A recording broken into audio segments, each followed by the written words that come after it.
Pero ¿cómo lo evita sin entrar en una guerra con la Unión Soviética?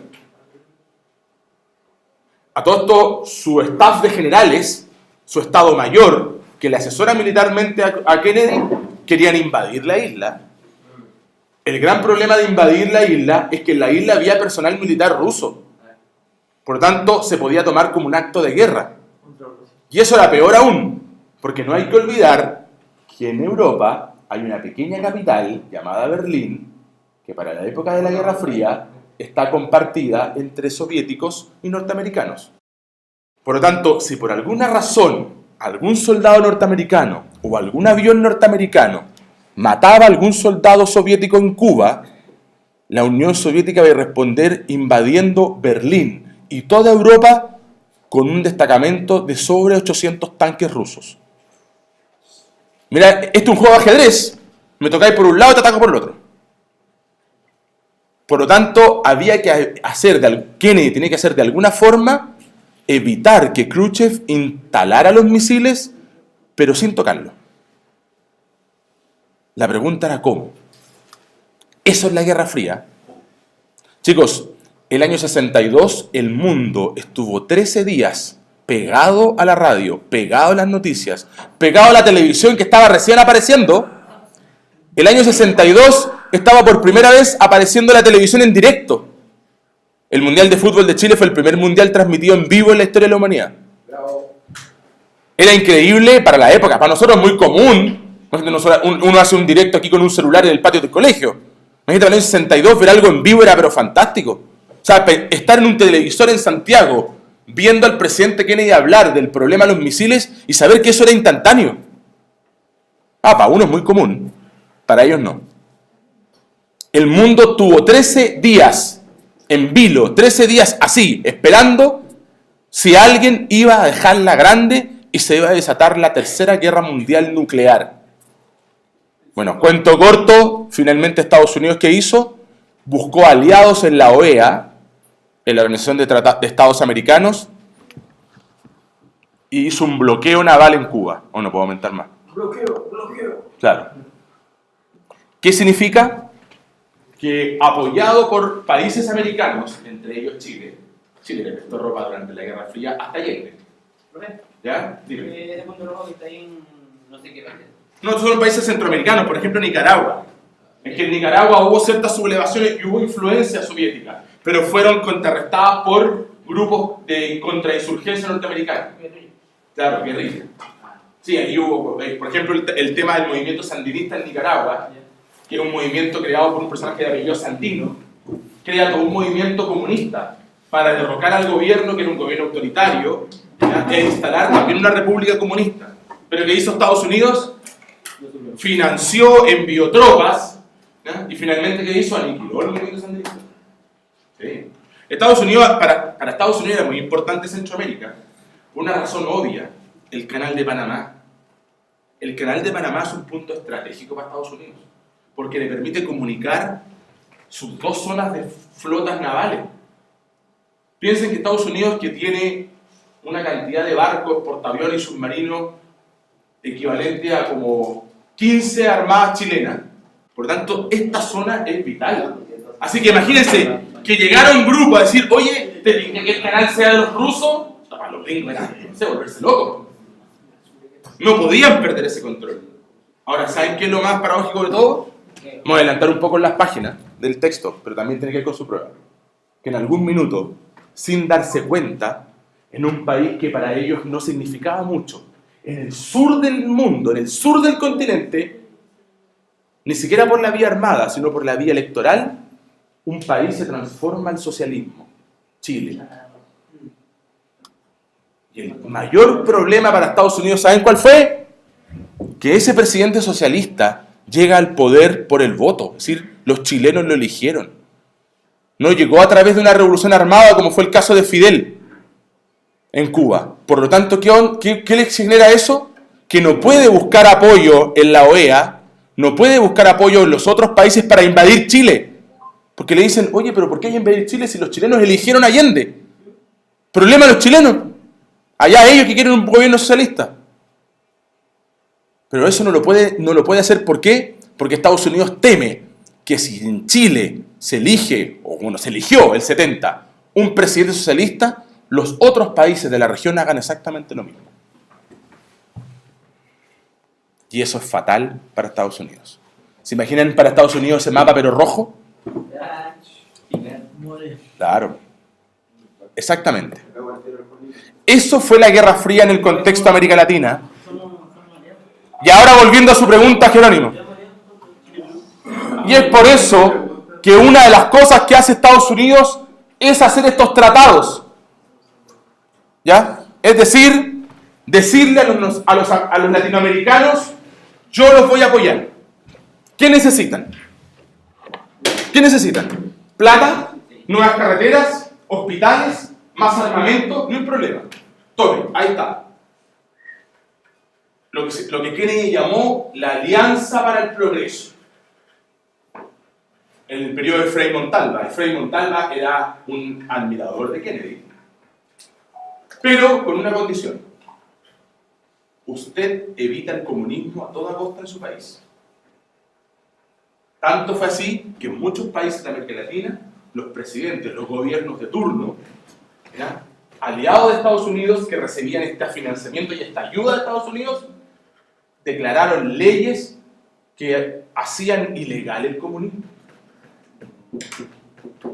Miren, este tema de la Guerra Fría es muy paradójico. Bien, claro hasta ahí. Sí. Bien. Niños, por lo tanto, dime. ¿En qué año terminó la Guerra Fría? El 90. Hubo un terremoto en el 80. ¿Perdón? Hubo un terremoto en el 80, ¿no? Uno de los mayores terremotos del mundo que fue Qué bueno. por la parte de Silla y ya por el Me imagino que sí. ahí después de Estados Unidos para ayudar. No. Yo- Sí, puede ser, sí, pero eso es más bien una suerte como de apariencia política, ¿no? Sí, nada más. Miren, niños, la Guerra Fría fue tan significativa al mundo que traspasó las ideas solo políticas, llegó al mundo de la ciencia, del deporte. Por ejemplo, era tan conflictivo el tema entre Estados Unidos y la URSS que, por ejemplo, la FIFA, para los sorteos, por eso estos sorteos de los grupos de la FIFA no son tan al azar, no, son dirigidos. Se sabe. Sí. Por ejemplo, para los sorteos de los grupos de la FIFA tenía que evitar a toda costa que Estados Unidos y la URSS quedaran dentro de un mismo grupo. Al menos en un grupo de eliminatoria de primera fase. ¿Por qué? Porque finalmente un partido de fútbol se transformaba en una disputa política. O una batalla campal. Claro. Los Juegos Olímpicos lo mismo. Final para la medalla de oro, 100 metros planos. El atleta norteamericano y el atleta ruso. El atleta norteamericano, lo más probable, un afroamericano, con su uniforme blanco que dice grande ahí, USA, con un águila, y el ruso bien de rojo que atrás dice CCCP, que es las siglas de URSS pero en ruso, con una estrella roja grande ahí, compitiendo finalmente en el deporte. Pero finalmente esto del deporte se iba de la cosa deportiva y era finalmente saber cuál de los dos países era el mejor. Ahora, para los rusos que nadie se va a ganar a Estados Unidos y ganar a un negro, peor todavía, porque los rusos son súper racistas. Tan racistas como los gringos. Bueno, el mejor ejemplo, niños, si ustedes quieren aprender de la Guerra Fría, el mejor ejemplo es el cine. Rocky. Y especialmente Rocky 2. Donde pelea con Drago, que es un boxeador ruso.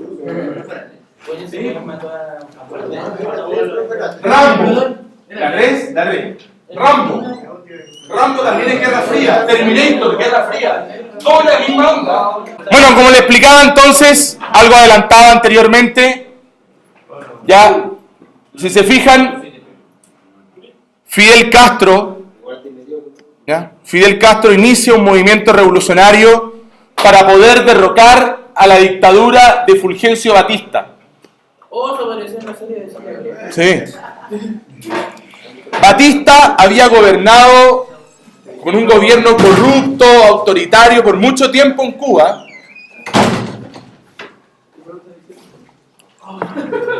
A todo esto era sabido, niños, que Batista era un aliado de Estados Unidos.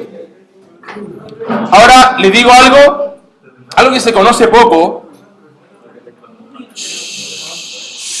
Silencio. Algo que se conoce poco, pero Fidel en su proyecto inicial nunca pensó ser socialista.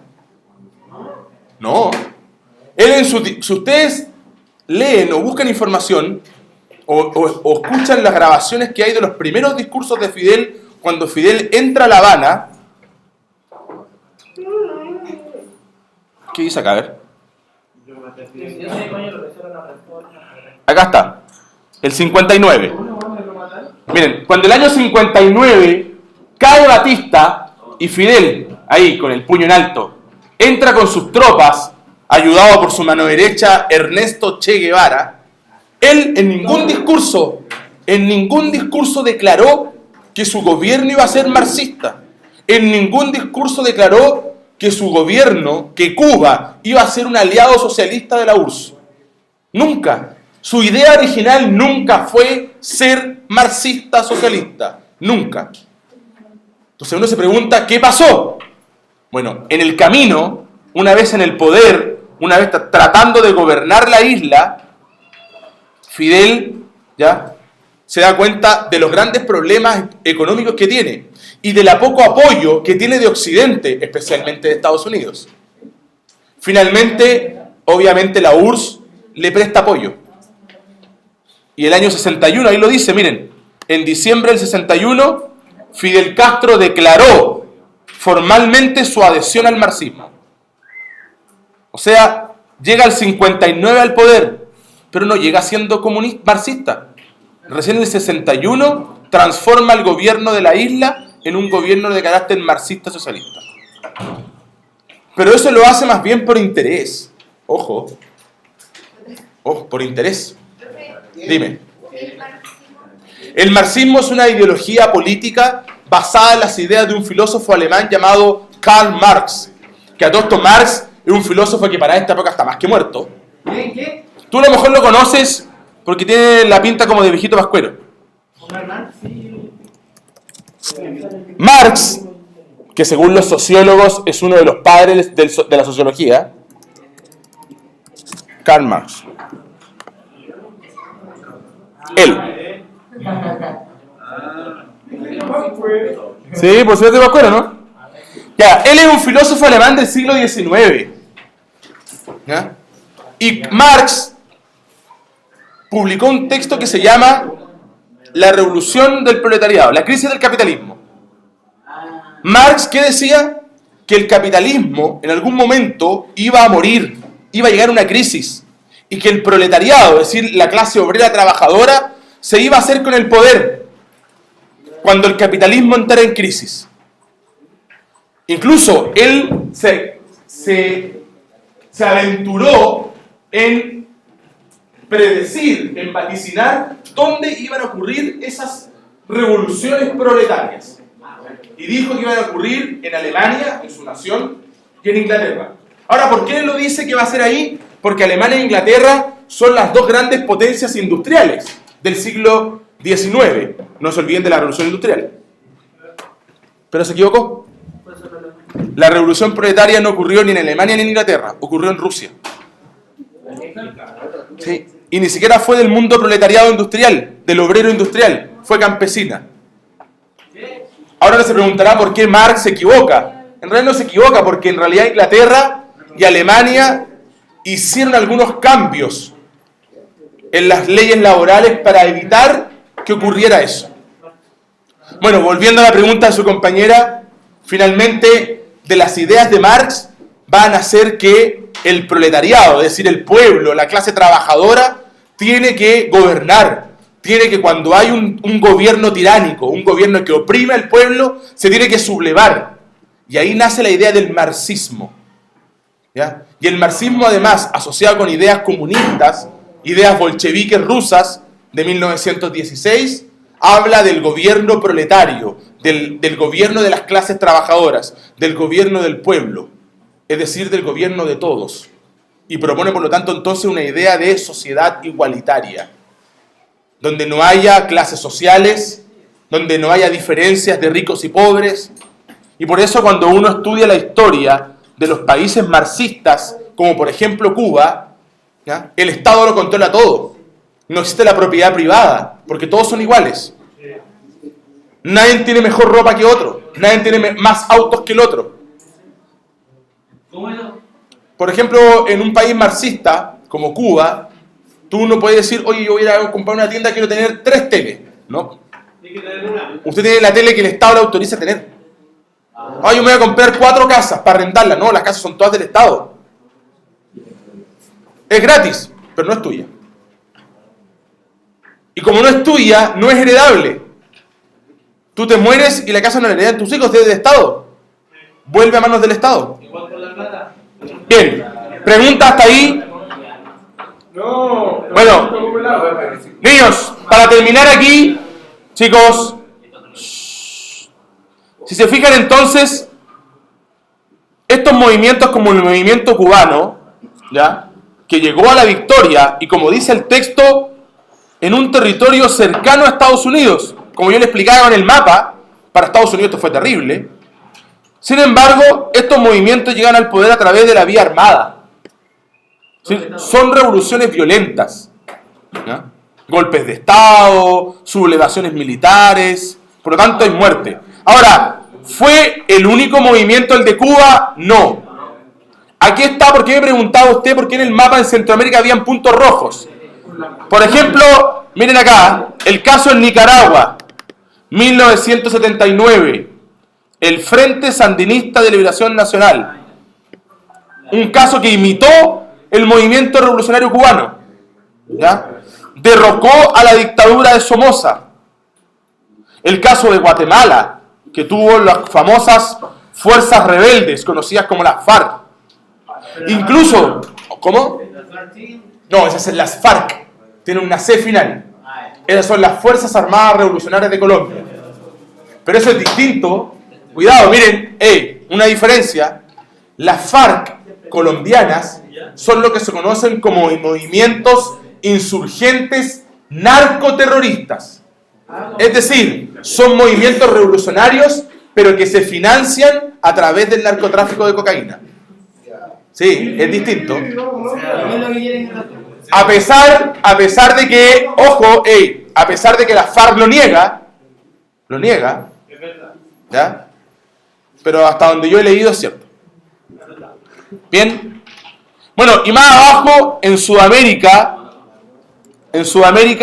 se dan también otros movimientos. En Colombia, por ejemplo, aquí está la FARC. Miren, ahí está la FARC colombiana.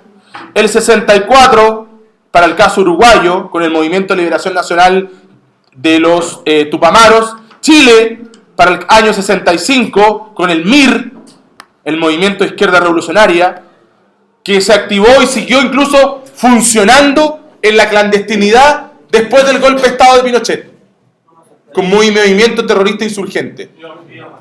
En Chile también tuvimos nuestro lado oscuro entre los chilenos, tampoco hemos sido tan lesos. Argentina, Bolivia, es decir, si esto lo mapeáramos, nos vamos a dar cuenta entonces que surgieron en el continente completo movimientos revolucionarios en respuesta a la represión apoyada y financiada por Estados Unidos. Todo esto para evitar, ¿qué cosa? El marxismo. Nada más.